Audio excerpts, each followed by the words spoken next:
Excuse me, everyone. We now have Sean Riley and Jay Johnson in conference. Please be aware that each of your line is in a listen-only mode. At the conclusion of the company's presentation, we will open the floor for questions. To ask a question, please press star 1 on your telephone keypad. In the course of this discussion, Lamar may make forward-looking statements regarding the company, including statements about its future financial performance, strategic goals, plans and objectives, including with respect to the amount and timing of any distributions to stockholders and the impacts and effects of general economic conditions, including inflationary pressures on the company's business, financial condition, and results of operations. All forward-looking statements involve risks, uncertainties, and contingencies, many of which are beyond Lamar's control and which may cause actual results to differ materially from anticipated results. Lamar has identified important factors that could cause actual results to differ materially from those discussed in this call in the company's third quarter 2025 earnings release and its most recent annual report on Form 10-K. Lamar refers you to those documents. Lamar's third quarter 2025 earnings release, which contains information regarding Regulation G regarding certain non-GAAP financial measures, was furnished to the SEC on a Form 8-K this morning and is available on the Investors section of Lamar's website, www.lamar.com. I would now like to turn the conference over to Sean Riley. Mr. Riley, you may begin. Thank you, Katie. Good morning, all, and welcome to Lamar's Q3 2025 earnings call. For the third quarter, we delivered solid operating results, with consolidated revenue growth improving to 2.9% on an acquisition-adjusted basis, led by national/programmatic, which had its strongest period of growth since Q2 of 2022. On the local level, a cautious vibe still prevails, and as a result, Q3 looked a lot like the rest of 2025 has, with year-over-year growth in the low single digits. As we noted in the release, we are pacing to reach our previously provided guidance for full-year AFFO per share. That is despite difficult political comps in October, which we knew would be a headwind. Our pacings for November and December are encouraging, as are our conversations thus far with customers about 2026, which for a variety of reasons we believe sets up to be a good year. So far, our pacings bear that optimism out. Back to Q3. Categories of strength included services, healthcare, and financial, while beverages and real estate were weaker, as was our government/nonprofit category, which has been hampered by some of the uncertainty emanating from Washington, D.C. National and programmatic led the way, with growth of 5.5%, while local was plus 1.6%.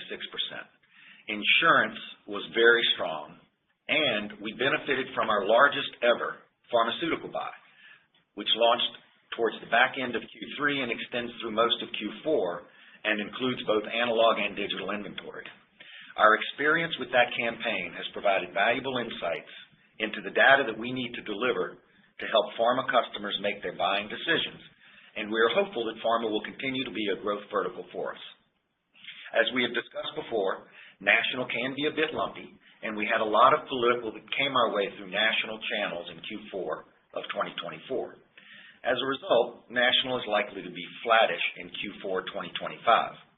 Ex-political, however, national should be up nicely in Q4, and we do like what we're hearing about 2026 from national buyers. Our digital platform continues to be very popular with both local and national advertisers. For the quarter, digital billing grew 5%, including 3.4% on a same-store basis, and represents today about 31% of our billboard billing. We now have more than 5,400 digital billboard faces across 155 Lamar markets. On the M&A front, the integration of the Verde assets, which we acquired in an UPREIT transaction in early July, the first ever in the out-of-home space, is going very well. We closed another 18 purchases for nearly $47 million in Q3, bringing the year-to-date cash spend to nearly $134 million as the end of September. For the full-year acquisition spend, excluding Verde, it's likely to be north of $175 million. Including Verde, we'll end the year spending plus or minus $300 million on accretive transactions. Overall, I'm pleased with how resilient the business is proving to be in a period of fairly significant macroeconomic uncertainty, and I am confident that we will finish 2025 successfully and carry momentum into 2026. With that, I will turn it over to Jay to walk you through more numbers, including our successful capital market transactions at the end of Q3. Jay? Thanks, Sean. Good morning, everyone, and thank you for joining us. We continue to experience positive momentum in our portfolio during the third quarter. Acquisition-adjusted revenue increased 2.9% from the same period last year, accelerating 100 basis points over the second quarter. Our billboard regions all grew in the low single-digit range, led by the Atlantic and Northeast, which improved 3.8% and 3.3% respectively. Our airport and logos divisions also outpaced the broader portfolio, with airport growing 5.8%, followed by logos, which increased 5.2%. Acquisition-adjusted operating expenses increased 3.7% in the third quarter, including one-time severance costs associated with termination of our Vancouver transit contract on July 31st, as well as increased costs from Phase 2 of our technology implementation. These items accounted for approximately 125 basis points of expense growth over the comparable period in 2024, and were both included in our revised guidance in August. We still anticipate full-year acquisition-adjusted operating expense growth in the 2.5 to 2.75% range.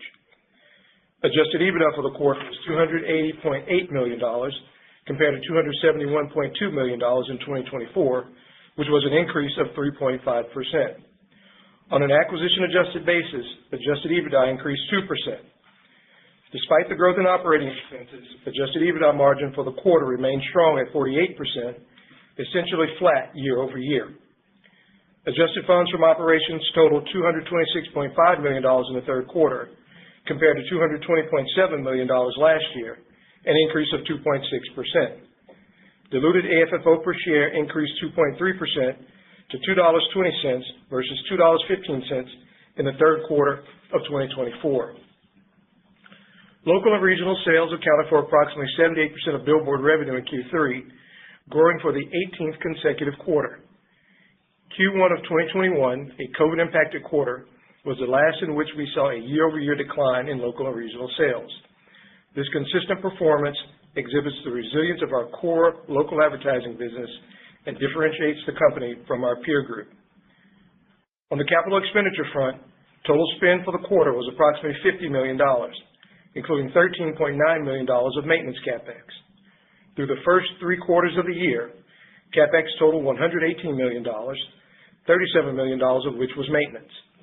And for the full year, we anticipate total CapEx of $180 million, with maintenance comprising $60 million. We ended the quarter with total leverage of 3 times net debt to EBITDA, as defined under our credit facility, which remains amongst the lowest level ever for the company. Our secured debt leverage improved to 0.65 times, and we're comfortably in compliance with both our total debt incurrence and secured debt maintenance test against covenants of 7 times and 4.5 times, respectively. For the full year, we expect total leverage to remain at 3 times, with secured leverage consistent as well, below 1 times net debt to EBITDA. Lamar continues to enjoy access to both the debt and equity capital markets. During the quarter, we took significant steps to further improve our industry-leading balance sheet, raising a total of $1.1 billion. With the positive market backdrop, we opportunistically refinanced the company's $600 million term loan B, due February 2027, which was our nearest term maturity. The offering was well received, and given the demand, we upsized the transaction to $700 million. In addition, we were able to maintain a spread of 150 basis points over SOFR, which remains the lowest priced term loan B in the market. Following the successful launch of the term loan, we accessed the high-yield bond market with a new $400 million senior notes offering. The bond deal was oversubscribed, allowing us to achieve the lowest ever spread to treasuries for an 8-year in the high-yield market with a coupon of 5 3/8%.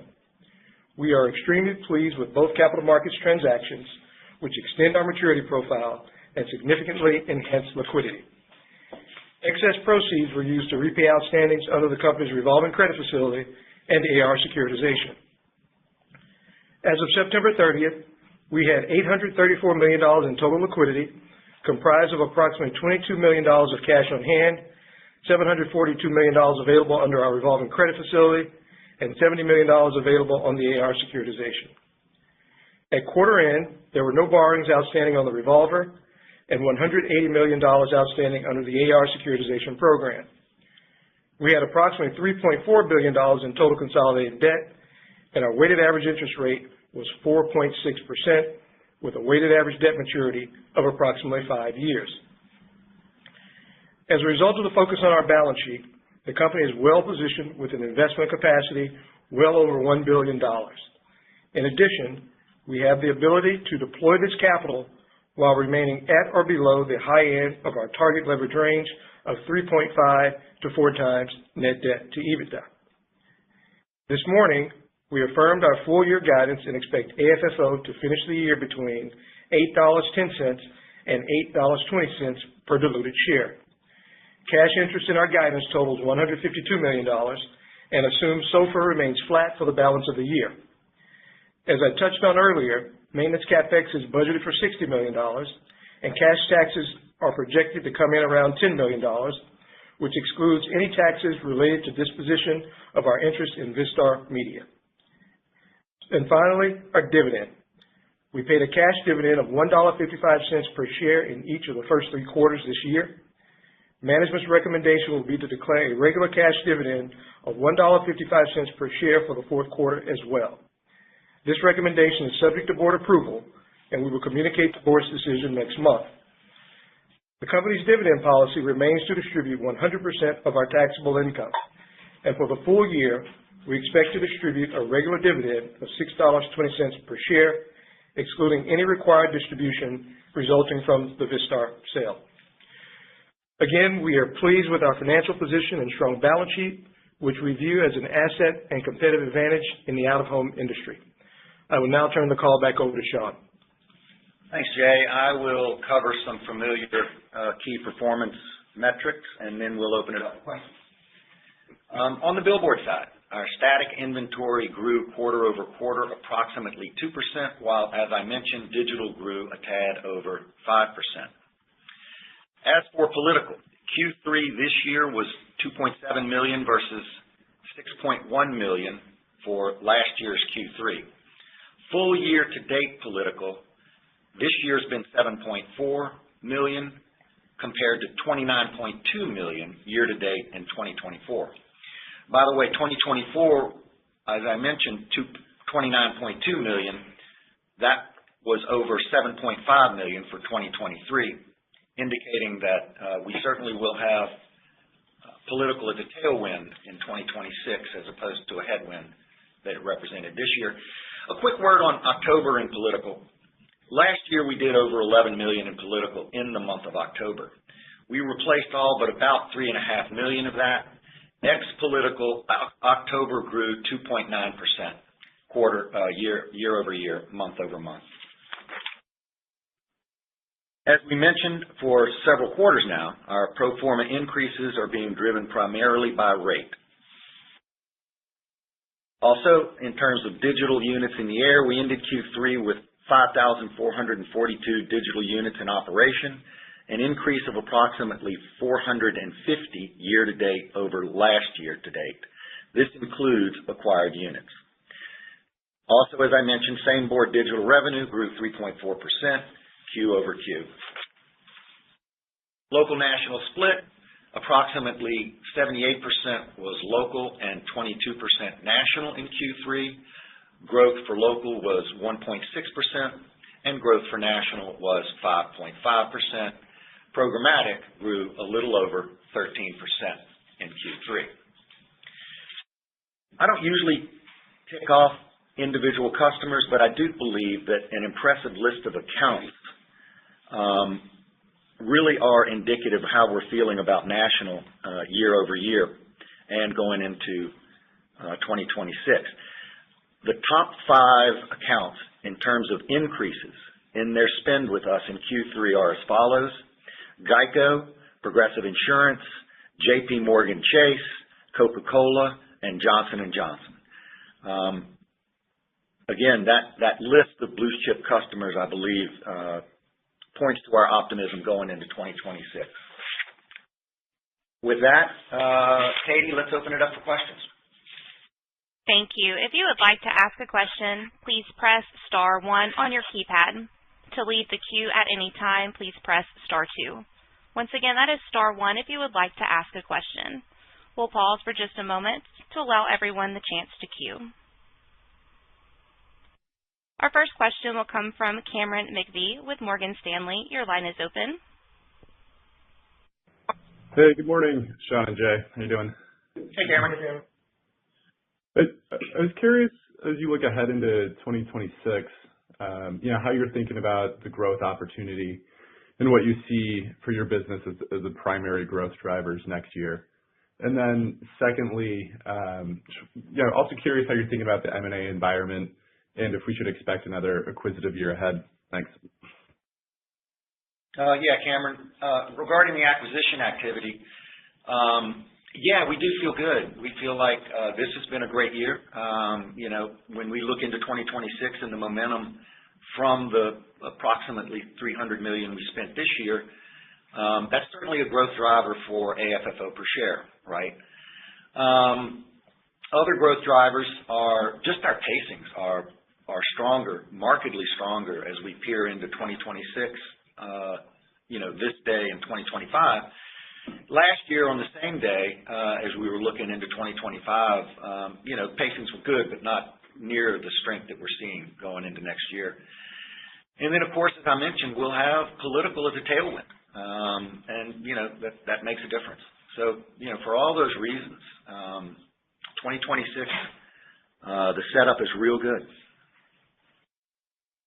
Great. And then I also just wanted to ask about potential AI company-related advertising exposure. Has that been an influence on the national growth we saw at all this quarter? And is that something, maybe an opportunity going forward? So, as Jay mentioned, and we've talked about for several quarters now, we are going through a pretty extensive enterprise conversion, and that is setting us up to realize the benefits of AI in 2027. We'll finish the conversion about halfway through next year. And of course, that's going to have a lot of benefits. It's going to have some efficiency benefits. It's also going to, once all the consultants leave the building, we won't have that additional OPEX and CAPEX spend that we've had the last several quarters. In terms of AI driving our business, without speculating too much, I can say with some confidence that AI is certainly good at two things. Number one is words, and number two is pictures. And when you think about what we do in the out-of-home space, that's what it is. It's words and pictures. So it can't help but help us. Great. Thank you. Thank you. Our next question will come from Jason Bazinet with Citi. Your line is open. I also had, I think, a simple question on 2026. Other than the political tailwinds that you called out, am I right that the benefit you'll get next year from the Verde acquisition is about the same size as the headwind you'll see from the Vancouver exit? Like those two offset each other, so it's just a clean year other than the political tailwinds? That's a good observation, Jason, and you're directionally correct. Now, when we report same store growth, we will adjust for the loss of Vancouver and the addition of Verde. So your pro forma numbers are going to be clean. But you're right in terms of absolute revenue expectations for 2026. It's a pretty decent offset. The only thing I would add there, Jason, you're correct on the top line. But if you recall, the Vancouver contract, while high revenue, had relatively low EBITDA contribution. I think it was below 10%. So should see better flow through from the Verde transaction than you would from Vancouver. Yep, significantly better flow through. Understood. Makes sense. Thank you. Thank you. Our next question will come from David Karnowski with JP Morgan. Your line is open. Hey, thank you. Sean, with auto insurance, your comments are consistent with Clear from this morning, and wanted to see if you could expand on what's going on with the vertical and whether you think the strength here is sustainable, just given the category has been choppy over the past few years. And then can you just remind us how to think about political, specifically during a midterm cycle, and how that might compare to your prior presidential result? Thank you. Yeah, let me hit the political first, because I think it is instructive on what an off-presidential does. Okay, so in 2022, over 2021, in 2022 we did approximately $21 million in political, and that's year to date, right? So that doesn't include Q4 of those years. And in 2021 we did 7.9. So that's sort of your order of magnitude, and should give you a little bit of feel for it. Look, on insurance, here's what's most gratifying from my point of view.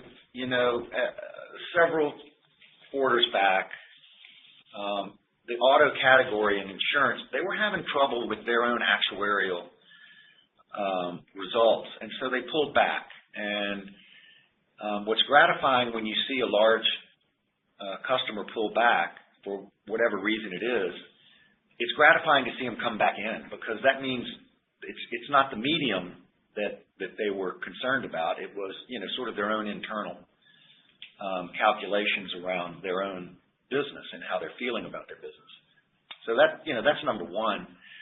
And I would say that also the programmatic channel has become very enticing for both of those customers. They buy across both static and digital. However, a lot of their spend is coming through the programmatic channel. Thank you. Mm-hmm. Thank you. Our next question comes from Jonathan Neverett with TD Cowen. Your line is open. Hey, thank you. I'm curious to see how you guys are thinking about demand for the World Cup in 2026. I know that JCDecaux experienced some good bumps there when they had the Euro 2024. So just wondering how you guys are thinking about that. We're feeling very good about it, actually. I didn't make it a talking point, but when you add political to that mix of the World Cup, that gives us a lot of optimism around how 2026 is going to shape up, for sure. Great. So I guess the second and third quarters is also see a nice bump there. And just the last question, can you remind us what is the potential distribution for the Vista sale? Can we expect it to be all cash? If there is distribution in stock, like how can we see Vista coming back to shareholders? Sure. It'll be all cash, as we've done in previous years, where we've issued a special cash distribution at the end of the year, and we'll do that in Q4 on December 31st alongside our regular cash dividend. And right now we anticipate that's going to be around 25 cents, give or take a penny, depending on how the performance comes in November and December. Great. Thank you. And once again, if you would like to ask a question, please press *1 on your keypad now. Our next question will come from Daniel Osley with Wells Fargo. Your line is open. Thanks. Good morning. Hey, Daniel. Sean. Hey. Sean, you noted an impressive list of national customers increasing their spend with Lamar. Can you further unpack the inflection you're seeing on national and your confidence that the national turnaround is sustainable? Thanks. So, in addition to what we're hearing from those large national accounts that I rattled off, conversations around 2026 and plans for 2026 from national accounts in general feels better. Good momentum, ex-political in the back half of this year is going to carry over into 2026. And the vibe feels better going into next year at this time this year than it felt this time last year coming into 2025. That's helpful. And as a quick follow-up, your transit segment continues to perform nicely. Just given the strength of airports advertising across the industry, do you expect to bid on any additional RFPs on the airport side? Thanks. Great question. As I've said several times, when you think about Lamar and transit and airports, think about a large portfolio of small and middle market transit and airport contracts. So yes, we will continue to pursue airports in the sort of middle market arena, sort of outside the top 20 DMAs. Clear Channel is dominant in that top 20 DMA space for airports. They do a great job, and we kind of specialize in the smaller middle market airport space. And it has been a good, strong growth for us, a growth vehicle for us. Thank you. Thank you. At this time, this concludes our Q&A session. I'll now turn the meeting back over to Sean Riley for any final or closing remarks. Well, thank you all for your interest in Lamar, and we certainly look forward to visiting in February 2026. That's it, Katie. Thanks. Thank you. That brings us to the end of today's meeting. We appreciate your time and participation. You may now disconnect, and thank you.